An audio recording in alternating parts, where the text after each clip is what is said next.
الحمد لله نحمده ونستعينه ونستغفره ونؤمن به ونتوكل عليه ونعوذ بالله من شرور أنفسنا ومن سيئات أعمالنا من يهده الله فلا مضل له ومن يضلله فلا هادي له ونشهد أن لا إله إلا الله وحده لا شريك له ونشهد أن سيدنا نبينا ومولانا محمدا عبده ورسوله قال الله تبارك وتعالى أعوذ بالله من الشيطان الرجيم بسم الله الرحمن الرحيم والعصر إن الإنسان لفي خسر إلا الذين آمنوا وعملوا الصالحات وتواصوا بالحق وتواصوا بالصبر صدق الله العظيم وقال النبي صلى الله عليه وسلم خير الناس من ينفع الناس او كما قال عليه الصلاة والسلام۔ تشریف فرما حضرات علماء کرام، اصحاب علم و فضل، خواتین اسلام، میری ماؤں بہنوں، پیاری بچیوں، اللہ تبارک و تعالی کا فضل و کرم، اس کا انعام و احسان آج دین کی نسبت پر ہم سب یہاں جمع ہوئے ہیں، اور مقصد یہ ہے ہم دین کی بات کو سنیں گے، ہم اللہ کی بات کو سنیں گے، رسول اللہ صلی اللہ علیہ وسلم کی شریعت مطہرہ کے احکام کو سنیں گے، آپ کی تعلیمات اور آپ کی ہدایات کو سنیں گے، اور انشاءاللہ اس کے مطابق ہم اپنی زندگی گزاریں گے۔ خواتین اسلام، میں نے اس موقع پر قرآن مجید کی ایک سورہ مبارکہ تلاوت کیا ہے، والعصر ان الانسان لفی خسر الا الذین آمنوا وعملوا الصالحات وتواصوا بالحق وتواصوا بالصبر۔ اللہ تبارک و تعالی اس سورہ مبارکہ میں ارشاد فرماتے ہیں، قسم ہے زمانے کی، اللہ تبارک و تعالی کو اپنے بندوں سے قسم کھانے کی کوئی ضرورت نہیں۔ اگر اللہ نے زمانے کی، وقت کی قسم کھائی ہے تو مطلب یہ ہے کہ جو بات اللہ ہم سے کہنا چاہتے ہیں، اپنے بندوں سے اور بندیوں سے کہنا چاہتے ہیں، یہ بات خاص ہے، یہ بات اہم ہے، اس میں خاص پیغام ہے، خاص تعلیمات ہے، خاص سبق ہے۔ فرمایا والعصر ان الانسان لفی خسر، قسم ہے زمانے کی کہ سارے انسان نقصان میں ہیں، سارے انسان خسارے میں ہیں، گھاٹے میں ہیں۔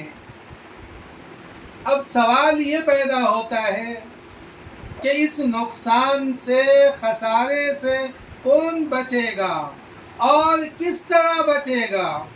وہ کون سے اسباب ہیں، وہ کون سے احکام ہیں، وہ کون سے اعمال ہیں، وہ کون سی باتیں ہیں کہ جس پر ہم چلیں گے تو اللہ ہمیں نقصان سے بچائے گا، ہم خسارے سے بچیں گے، ہم گھاٹے سے بچیں گے۔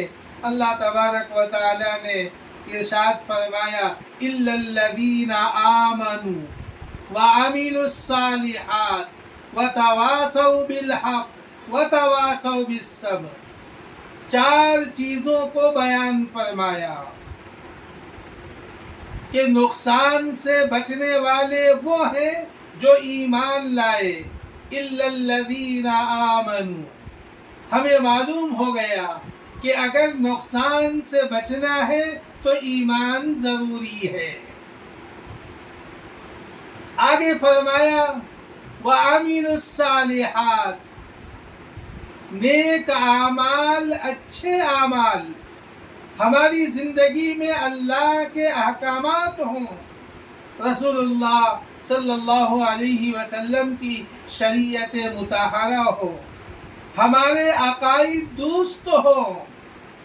اگر ہمارے عقائد درست نہیں ہوں گے تو پھر ہمارے اعمال بھی صحیح نہیں ہوں گے۔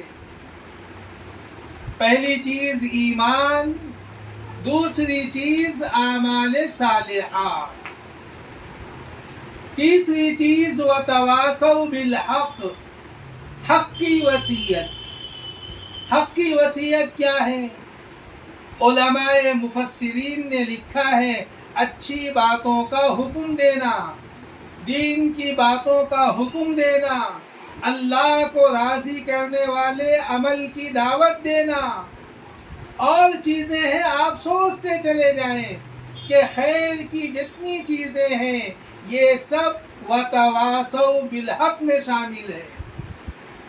اور چوتھی چیز وَتَوَاصَوْا بِالصَّبْرِ، صبر کی وصیت کرنا۔ علماء مفسرین نے لکھا کہ صبر کی وصیت سے نہی عن المنکر ہے، برائیوں سے روکنا، غلطیوں سے روکنا، نافرمانیوں سے روکنا۔ جتنے گناہ کے اعمال ہیں، جتنے اعمال اللہ کو ناراض کرنے والے ہیں، خدا کے غضب کو دعوت دینے والے ہیں، ان سب اعمال سے روکنا نہی عن المنکر ہے۔ تو ہمیں معلوم ہو گیا کہ اللہ نے جو ارشاد فرمایا کہ سارے انسان خسارے میں ہیں، سارے نقصان میں ہیں۔ نقصان اور خسارے سے کون بچے گا؟ جو ایمان لائے، نیک عمل کیے، اچھائی کا حکم دیں گے، برائی سے روکیں گے۔ خواتین اسلام، میری ماؤں اور بہنوں، اسلام میں آپ کا بہت اونچا مقام ہے۔ رسول اللہ صلی اللہ علیہ وسلم پر سب سے پہلے ایمان لانے والی ہم سب کی ماں ام المومنین حضرت خدیجۃ الکبریٰ رضی اللہ عنہا ہیں۔ امت کی خواتین کے لیے یہ کتنے شرف کی بات ہے کہ رسول اللہ صلی اللہ علیہ وسلم پر سب سے پہلے ایمان لانے والی ایک خاتون ہے، ایک عورت ہے جو ہم سب کی ماں ہے، امت کی ماں ہے۔ اور جب اسلام آیا، رسول اللہ صلی اللہ علیہ وسلم نے اسلام کی دعوت لوگوں کو دی، اور مکے کی گلی کوچوں میں، مکے کی راہوں میں، راستوں میں، مکانوں میں، جہاں جہاں آپ جا سکتے تھے، آپ نے یہ آواز لگائی یا ایھا الناس قولوا لا الہ الا اللہ تفلحوا، اے اللہ کے بندو کہو کہ اللہ ایک ہے، وہی اس کائنات کا خالق ہے، مالک ہے، ہم سب کا پالن ہار ہے، اس کا کوئی شریک نہیں، اس کے سوا کوئی عبادت کے لائق نہیں، وہی ہمارا مشکل کشا ہے، وہی ہمارا حاجت روا ہے، اس کے سوا کوئی نہیں ہے۔ اگر یہ عقیدہ اور ان باتوں پر ایمان لے آؤ گے تو تم کامیاب ہو جاؤ گے، اس 4 دن کی دنیا میں بھی اور ہمیشہ ہمیشہ کی آخرت میں بھی۔ آپ صلی اللہ علیہ وسلم نے جب دین کی، حق کی، اسلام کی، ایمان کی دعوت دی تو آپ پر بھی حالات آئے اور آپ کے ماننے والوں پہ بھی حالات آئے، جنہوں نے ایمان قبول کیا ان کے لیے بھی حالات آئے اور انہوں نے قربانیاں پیش کی۔ اس موقع پر خواتین توجہ سے سنیں کہ سب سے پہلے ایمان لانے والی بھی ام المومنین ہم سب کی ماں حضرت خدیجہ الکبریٰ رضی اللہ عنہا ہیں، اور اسلام کی خاطر جو پہلی شہادت ہوئی اور جنہوں نے اسلام کی خاطر اپنی جان کو قربان کیا وہ بھی اس امت کی ماں حضرت سمیہ رضی اللہ عنہا ہے۔ ایمان لانے والی بھی پہلے خاتون عورت اور اسلام کے لیے، حق کے لیے، دین کے لیے اپنی جان قربان کرنے والی بھی حضرت سمیہ رضی اللہ عنہا ہے۔ تو اس سے یہ معلوم ہوتا ہے کہ اسلام میں عورت کا بہت اونچا مقام ہے، اللہ کے نزدیک عورتوں کا بہت اونچا مقام ہے۔ اسی لیے قرآن مجید میں کسی سورت کا نام سورۃ الرجال نہیں رکھا گیا، احکامات مردوں کو بھی دیے گئے لیکن کوئی سورۃ الرجال کے نام سے نہیں ہے تو سورۃ النساء ہے۔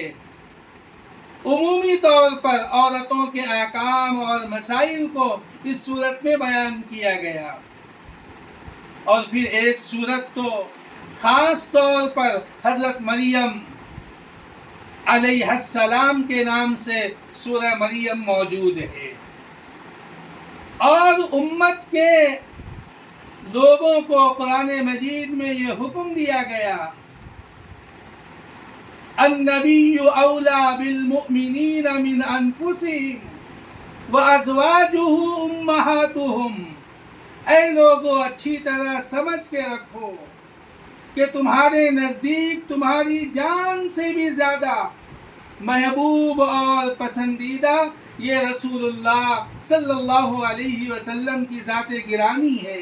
النبی اولیٰ بالمؤمنین من انفسہم، اور آگے ارشاد فرمایا وازواجہ امہاتہم، اور نبی کی بیویاں ازواج مطہرات یہ امت کی مائیں ہیں۔ ازواج مطہرات کا یہ مقام ہے، یہ مرتبہ ہے کہ اللہ کا سلام ان کو آتا ہے۔ جبریل امین علیہ السلام ازواج مطہرات کو آ کے سلام کرتے ہیں اور یہ شرف بخشا کہ یہ امت کی مائیں ہیں۔ ام المومنین حضرت ام سلمہ رضی اللہ عنہا ہم سب کی ماں ہیں، امت کی ماں ہیں۔ عبادت کا ان کو ذوق تھا، شوق تھا۔ فرائض کے بعد، فرض نمازوں کے بعد رات میں یہ عبادت میں مصروف ہوتی، نیند کا غلبہ آتا، نیند ان کو ستاتی اور ان کی عبادت میں رکاوٹ بنتی۔ قربان جائیے حضرت ام سلمہ رضی اللہ عنہا پر کہ رسی سے اپنے سر کے بال کو باندھتی اور چھت سے باندھ دیتی کہ عبادت کے دوران اگر نیند کا غلبہ ہوگا تو نیند کا جھٹکا لگے گا تو بال کھینچے جائیں گے اور نیند نہیں آئے گی۔ یہ ان کا اپنا انداز تھا کہ نیند نہ ستائے، عبادت میں نیند رکاوٹ نہ بنے۔ دیکھنے والوں نے دیکھا، گھر کے افراد یا دوسری خواتین تو کہا ام سلمہ یہ تم نے اپنا حال کیا بنا رکھا ہے؟ تو کہنے لگی کہ یہ حال اس لیے بنا رکھا ہے کہ میں اپنے رب کی جتنی عبادت کروں گی میرا رب مجھ سے اتنا ہی راضی ہوگا۔ اور میں جتنا عبادت کروں گی اپنے رب کے انعام کی میں حقدار اور مستحق بنوں گی۔ حضرت فاطمہ رضی اللہ عنہا دن میں بھی عبادتوں میں مصروف ہوتی۔ واقعات میں ہے کہ اپنے شہزادوں کو گود میں لے کر ہیں، گھر کا کام بھی کر رہی ہیں، چکی بھی چلا رہی ہیں اور قرآن پاک کی تلاوت بھی کر رہی ہیں، اور رات میں تو پھر عبادت ہی عبادت۔ حضرت فاطمہ رضی اللہ عنہا رات میں اپنے تمام کاموں سے فارغ ہو کر 2 رکعت نماز کی نیت باندھی، لمبا قیام کیا، کئی پارے قرآن کی تلاوت فرمائی، پھر لمبا رکوع کیا، سجدہ کیا۔ 2 رکعت ابھی مکمل نہیں ہوئے تھے، مسجد سے مؤذن نے اذان شروع کر دی۔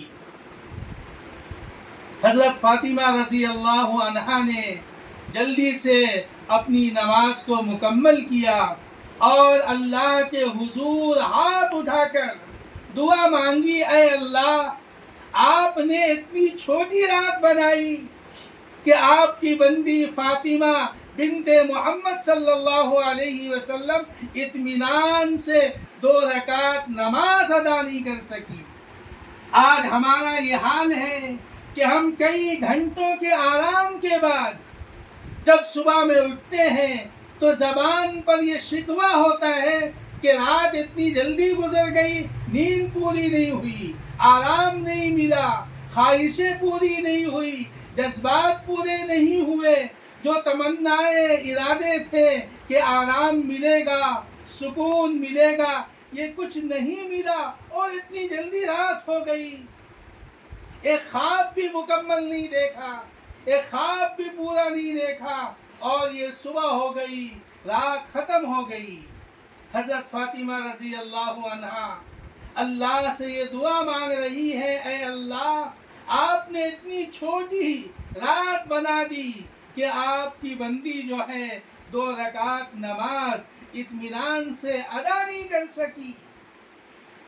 آج جو امت مسلمہ کا حال ہے اور ہماری زندگی میں جو بے برکتی ہے اور جو بے چینی ہے، جو پریشانی ہے، جو ٹینشن ہے، اور وجہ کے ساتھ یہ بھی ہے کہ آج عبادتوں کا ذوق اور شوق ہمارے دلوں میں نہیں ہے۔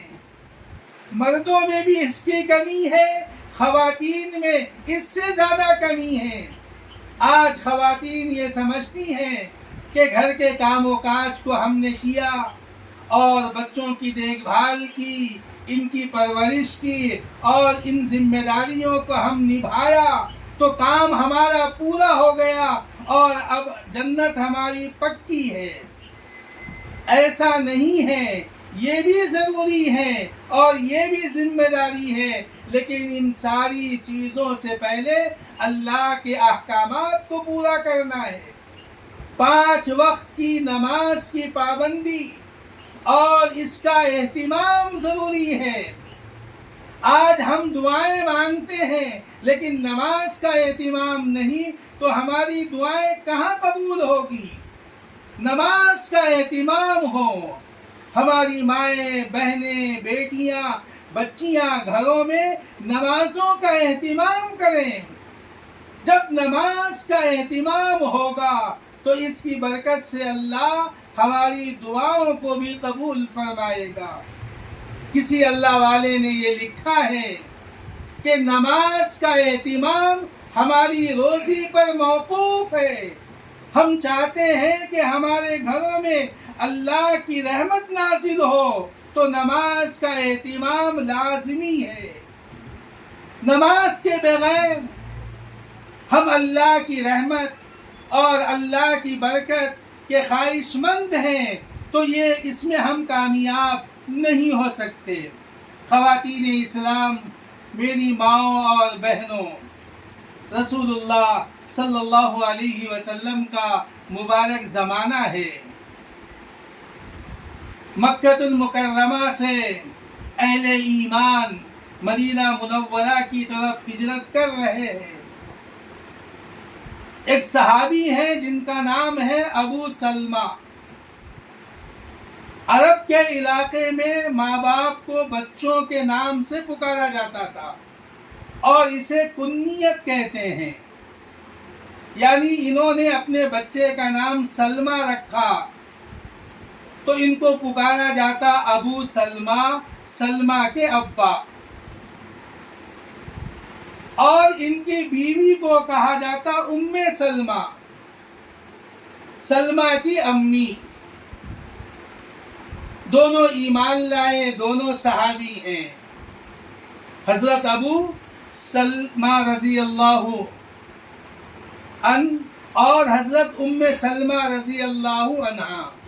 ان کا بچہ ہے سلمہ۔ حدیث کی کتابوں میں ہے کہ یہ میاں بیوی دونوں کے درمیان بہت محبت تھی، بہت الفت تھی، بہت چاہت تھی، بہت خوشی خوشی اپنی زندگی گزار رہے تھے۔ اور اہل ایمان مدینہ منورہ ہجرت کرنے سے پہلے حبشہ کی ہجرت کیے، تو اس ہجرت کرنے والی جماعت میں بھی یہ میاں بیوی دونوں شامل تھے، حضرت ابو سلمہ اور حضرت ام سلمہ۔ یعنی دین کے خاطر انہوں نے قربانیاں بھی دی اور شروع سے دی۔ اب مسلمان ایک ایک کر کے مدینہ منورہ ہجرت کر رہے ہیں، اور ان کا 3-4 سال کا وہ بچہ سلمہ بھی ان کے ساتھ ہے۔ میاں بیوی میں بہت محبت ہے۔ مائیں بہنیں اس واقعے کو توجہ سے سنیں۔ ایک دن گھر میں بیٹھے ہیں، بات چیت ہو رہی ہے، حضرت ام سلمہ رضی اللہ عنہا نے شوہر سے پوچھ لیا کہ جس طرح ہم دنیا میں ایک ساتھ ہیں، کیا جنت میں بھی ہم ایک ساتھ رہیں گے؟ یہ محبت اور الفت کا تقاضا تھا کہ دنیا میں جب یہ اتنی محبت سے تھے تو بات آ گئی کہ کیا ہم جنت میں بھی اس طرح رہیں گے؟ حضرت ابو سلمہ رضی اللہ عنہ نے کہا کہ میں نے رسول اللہ صلی اللہ علیہ وسلم سے یہ حدیث سنی ہے۔ آپ صلی اللہ علیہ وسلم نے ارشاد فرمایا کہ شوہر اور بیوی دونوں نیک ہوں، صاحب ایمان ہوں اور ایمان ہی پر زندگی اپنی گزارے۔ اگر بیوی کا انتقال ہو جائے اور شوہر دوسری شادی نہ کرے اور ایمان پہ رہے تو جنت میں یہ دونوں ساتھ ملیں گے۔ اور اسی طرح اگر شوہر کا انتقال ہو جائے اور پھر بیوی اس کے بعد دوسرا نکاح نہ کرے اور ایمان پہ رہے تو پھر جنت میں یہ دونوں ملیں گے۔ لیکن حضرت ابو سلمہ رضی اللہ عنہ نے یہ کہا کہ ام سلمہ تم ایسا نہیں کرنا، اگر میں پہلے مر جاؤں تو تم دوسری شادی کر لینا، اس کا خیال رکھنا۔ اور پھر ان دونوں میں بحث بھی ہوئی کہ نہیں، جب آپ نے یہ حدیث سنا دی تو ہم اس پہ عمل کریں گے۔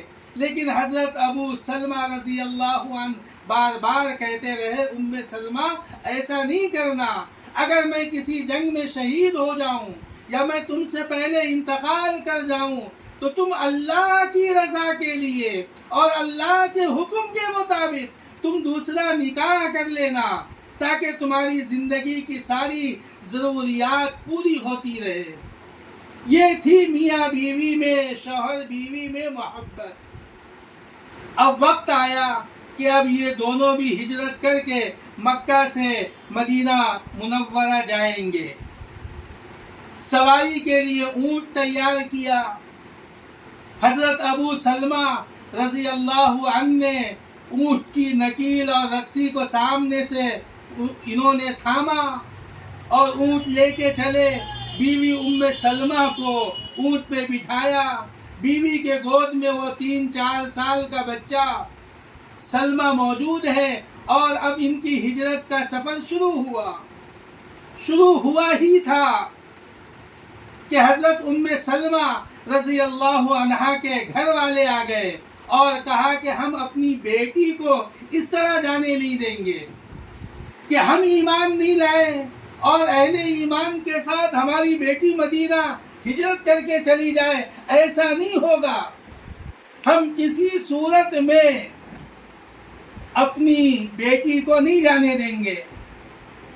حضرت سلمہ رضی اللہ عنہا کو زبردستی ان کے گھر والوں نے اونٹ سے اتار لیا، بچے کو بھی اتار لیا اور اپنے گھر لے کے چلے گئے۔ یعنی حضرت سلمہ رضی اللہ عنہا میکے چلی گئی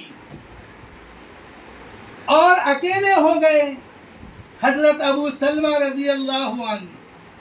اب انہوں نے ہجرت کا ارادہ کر لیا تھا، اب یہ اکیلے مدینہ چلے گئے، شوہر مدینے میں اور سلمہ جو ہے اپنے میکے میں ہے۔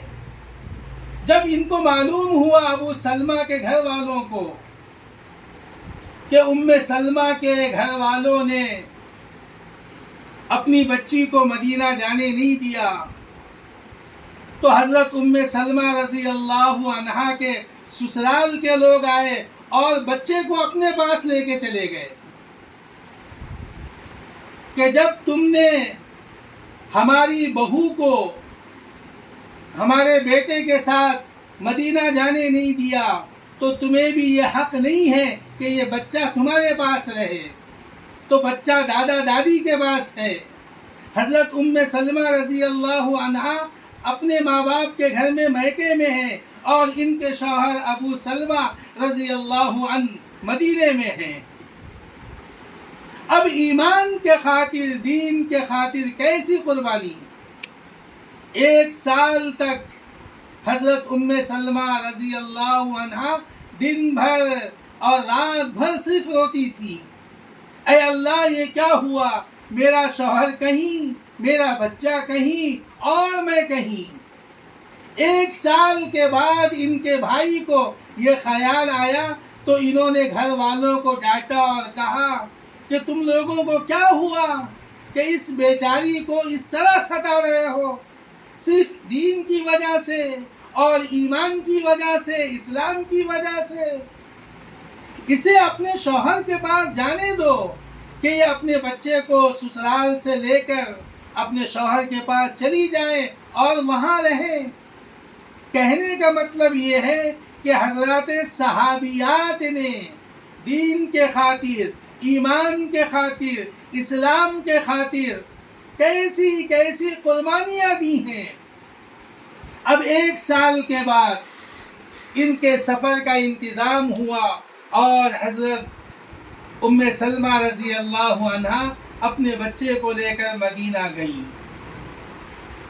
اکیلے جا رہی تھی، راستے میں ایک صحابی رسول صلی اللہ علیہ وسلم ملے، پوچھا کہ کہاں جا رہی ہو، تو اپنا واقعہ اور قصہ بتایا۔ ان کو رسول اللہ صلی اللہ علیہ وسلم نے مدینہ سے مکہ بھیجا تھا کہ مسلمانوں کی خبر لیں، اور جو لوگ ہجرت کر کے مکہ سے مدینہ آ رہے ہیں، درمیان میں راستے میں اگر کسی کو کوئی ضرورت ہو تو ان کی ضرورتوں کا انتظام کیا جائے۔ وہ صحابی رسول صلی اللہ علیہ وسلم ان کے ساتھ ہوئے اور ان کو مدینہ منورہ تک پہنچایا، اور جب مدینہ پہنچے تو معلوم ہوا کہ حضرت ابو سلمہ رضی اللہ عنہ قباء کے محلے میں ابھی ٹھہرے ہوئے ہیں، مقیم ہیں۔ تو یہ صحابی وہاں پہنچا کر کہ تمہارے شوہر یہی ہیں، تمہیں مل جائیں گے، اور پھر مکہ واپس آئے۔ مکہ سے مدینہ 500 کلومیٹر کی دوری ہے۔ اندازہ لگائیں کہ ان حضرات نے دین کے خاطر، ایمان کے خاطر، اسلام کے خاطر کیسی کیسی قربانیاں دی ہیں۔ اور آج ہمارا یہ حال ہے کہ ذرا سا موسم ٹھنڈا ہے تو ہم ٹھنڈے پانی میں وضو کرنا ہمارے لیے مشکل ہے، ذرا سی موسم کی تبدیلی ہے تو یہ ہمارے لیے پریشانی کا باعث ہے۔ اور صحابہ اور صحابیات نے تو اسلام کی خاطر اپنی جان کو قربان کر دیا اور اپنی جان کی بازی لگا دی، اور ان کا ایک ہی مقصد تھا کہ دین ہماری زندگی میں زندہ ہو، دین ہمارے گھروں میں زندہ ہو، دین ہماری نسلوں میں زندہ ہو، اور دین ہمارے معاشرے میں زندہ ہو۔ اللہ تبارک و تعالی نے امت کی ماؤں کو بہت ذمہ داریاں دی ہیں، اسی لیے کہا گیا کہ بچوں کے لیے پہلا مدرسہ اور پہلی تعلیم گاہ یہ ہر ماں کی گود ہے۔ اگر ماں دیندار ہوگی تو بچہ بھی دیندار ہوگا، ماں نمازی ہوگی تو بچہ بھی نمازی ہوگا، اور اگر ماں میں دینداری نہیں تو بچوں میں بھی دینداری نہیں ہوگی۔ اگر ماں نمازی نہیں ہوگی، ماں کی زندگی میں اللہ کے احکامات نہیں ہوں گے، رسول اللہ صلی اللہ علیہ وسلم کی شریعت مطہرہ نہیں ہوگی، تو بچوں میں بھی دین نہیں ہوگا۔ اس لیے آج ضرورت ہے کہ ہماری مائیں بہنیں دین کو سیکھیں، اور نہیں سیکھا ہے تو سیکھنے کی کوشش کریں، اور اگر سیکھے ہیں تو اس کے مطابق عمل کریں، اور اپنے گھر کو ایک دینی ماحول کا رنگ دیں، اپنے بچوں کو دینی تربیت کے انداز میں تربیت دیں۔ یہی اسلام کا مقصد ہے کہ ہماری نسلوں میں دین پہنچے، ہماری نسلیں دیندار ہوں، ہماری نسلیں اللہ کو پہچانے، رسول اللہ صلی اللہ علیہ وسلم کا مبارک نام صرف اپنی زبان سے نہ لیں، بلکہ آپ کی جو شریعت مطہرہ ہے اس کے مطابق ہم اپنی زندگی گزاریں۔ آج ہماری کتنی مسلم خواتین ہیں جن کو حجاب اور پردے کا کچھ علم نہیں۔ آپ دیکھیں گے ایک عالیشان گھر ہے، ایک بنگلہ ہے، اس پہ لکھا ہوا ہے افضل منزل، اکرم منزل، اسلم منزل۔ اس سے پتہ چلتا ہے کہ یہ گھر کسی مسلمان کا ہے، لیکن اس گھر سے جب عورتیں باہر نکلتی ہیں یا باہر سے عورتیں گھر میں اندر داخل ہو رہی ہیں تو کسی کا کوئی پردہ نہیں ہوتا۔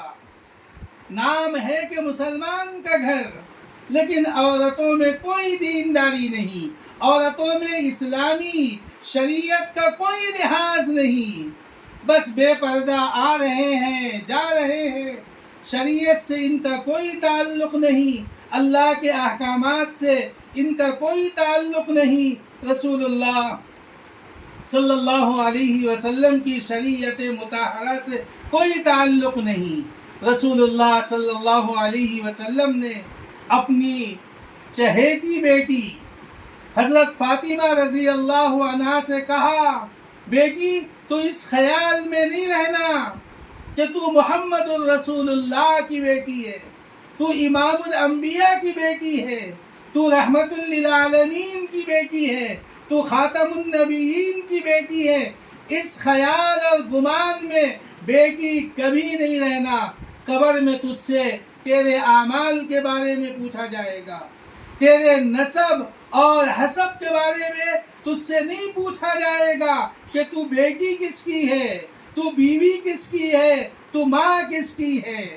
اعمال سے زندگی بنتی ہے، اور اعمال ہی سے اللہ ہم سے راضی ہوتے ہیں۔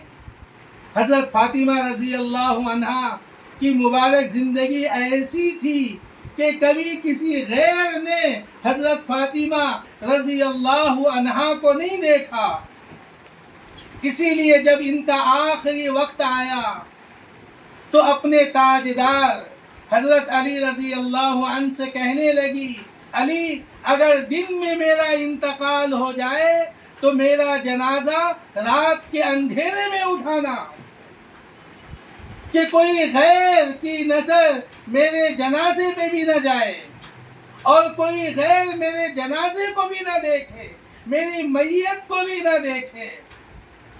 اور آج حال یہ ہے کہ کہیں کسی خاتون کا انتقال ہو جائے، غیر مرد حضرات بھی جا جا کے دیکھتے ہیں کہ بھئی کس کی بیٹی ہے اور کس کی بیوی ہے اور کس کی بہن ہے. تو حضرت فاطمہ رضی اللہ عنہا نے ایسی پاکیزہ زندگی گزاری. اسی کا یہ نتیجہ ہے کہ جنتی عورتوں کی سردار جنت میں حضرت فاطمہ رضی اللہ عنہا ہوں گی.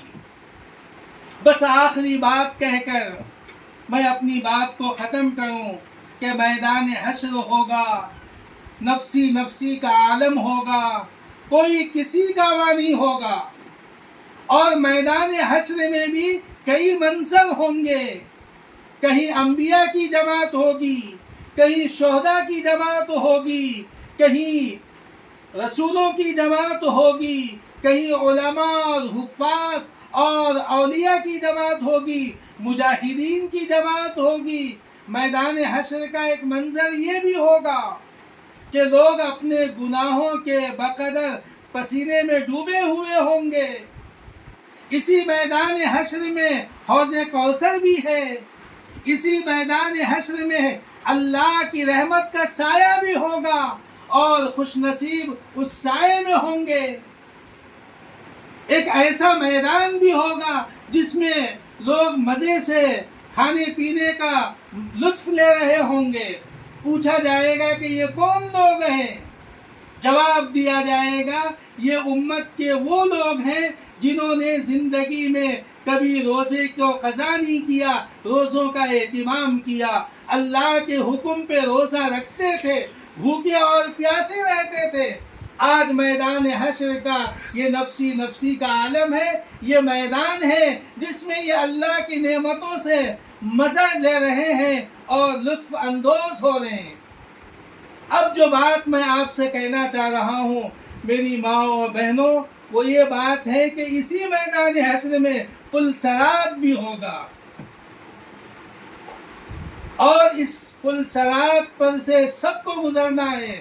ہم آسانی سے کہتے ہیں اور یہ عالم مثال میں ہے کہ پل صراط بال سے زیادہ باریک ہوگا، تلوار سے زیادہ تیز ہوگا، اور یہ 500 سال کے سفر کے برابر ہوگا. یعنی پل صراط پہ کوئی جائے گا تیز رفتار سواری کے ساتھ تو 500 سال جو ہے اس کی اونچائی ہوگی، پھر 500 سال برابری ہوگی، اور پھر 500 سال اس کا ڈھلان ہوگا. یعنی 1500 سال کا یہ سفر ہوگا. لیکن انبیاء اور جو رسول ہیں وہ تو بجلی کی طرح گزر جائیں گے. 1500 سال کا سفر پلک جھپکنے سے پہلے یہ پار ہو جائیں گے. اللہ ایسی دولت ہمیں بھی عطا فرمائے، ہمارے ماں باپ کو عطا فرمائے، ہمارے اساتذہ اور ہمارے مشائخ کو عطا فرمائے کہ میدان محشر میں ہم سب کو جانا ہے. پل صراط ہوگا، وہاں ہم اس طرح گزر جائیں. ایک منظر یہ بھی ہوگا کہ سب لوگ جمع ہیں. اچانک ایک آواز پل صراط کے قریب آئے گی، یا معاشر الانبیاء والاولیاء یغض من ابصارکم. نبیوں سے کہا جا رہا ہے، رسولوں سے کہا جا رہا ہے، اور یہ آواز لگانے والا اللہ کے حکم سے اللہ کا فرشتہ ہوگا. یا معاشر الانبیاء، یا معاشر الاولیاء یغض من ابصارکم. تم اپنی نگاہوں کو جھکا لو. آدم صفی اللہ سے کہا جائے گا، ابراہیم خلیل اللہ سے کہا جائے گا، اسماعیل ذبی اللہ سے کہا جائے گا، موسیٰ کلیم اللہ سے کہا جائے گا، عیسیٰ روح اللہ سے کہا جائے گا کہ اپنی نگاہوں کو چھپا لو. اے ابدالو، اے غوثو، اے قطبوں، ان تمام حضرات سے کہا جائے گا کہ اپنی نگاہوں کو چھپا لو. اب امام الانبیاء سرکار دو عالم صلی اللہ علیہ وسلم کی بیٹی حضرت فاطمہ پل صراط سے گزرنے والی ہے. تو یہ مقام اللہ نے اس لیے دیا کہ انہوں نے اللہ کے حکم کو اپنی زندگی میں بجا لایا کہ جان چلی جائے لیکن اللہ کا حکم پورا ہوگا، جان چلی جائے لیکن رسول اللہ صلی اللہ علیہ وسلم کی شریعت پہ عمل ہوگا۔ اللہ تبارک و تعالی ہم سب کو اس بات کی توفیق دے کہ ہم 4 دن کی اس دنیا میں اللہ کے حکموں کے مطابق اور رسول اللہ صلی اللہ علیہ وسلم کی شریعت مطہرہ کے موافق اپنی زندگی گزاریں۔ خواتین اسلام، میری ماؤں اور بہنوں، یہ مکتب اصحاب صفہ جس کا آج جلسہ بھی ہے، اور یہ سن کر بہت خوشی بھی ہوئی کہ یہاں جو بھی نظام قائم کیا گیا ہے وہ بہت ترتیب کے ساتھ کیا جا رہا ہے، اور بچوں کا اتنا اچھا یونیفارم اور پھر نظام، اس میں جو ہماری مائیں بہنیں ہیں ان کی بھی بہت قربانیاں ہیں۔ میں آپ سب حضرات کے لیے دعا کرتا ہوں اللہ تبارک و تعالی آپ کی ان محنتوں کو قبول فرمائے، اور آپ کے ان جذبات کو اور آپ کی تعلیم و تربیت کے اس انداز کو اللہ تبارک و تعالی قبول فرمائے کہ مکتب اصحاب صفہ کی طرح اس شہر عکل کوٹ میں اور بھی جو مکاتب ہیں، مدارس دینیہ ہیں، یہاں بھی ایسا ہی نظام قائم ہو اور بچوں کی تعلیم و تربیت کا اس طرح انتظام ہو۔ اللہ تبارک و تعالی نظر بد سے آپ حضرات کی حفاظت فرمائے، آپ کو اور ترقیاں عطا فرمائے۔ اللہ تبارک و تعالی ہم سب کو اپنے احکامات پہ چلنے والا بنائے، رسول پاک صلی اللہ علیہ وسلم کی شریعت مطہرہ پر عمل کی توفیق عطا فرمائے۔ وآخر دعوانا ان الحمد للہ رب العالمین۔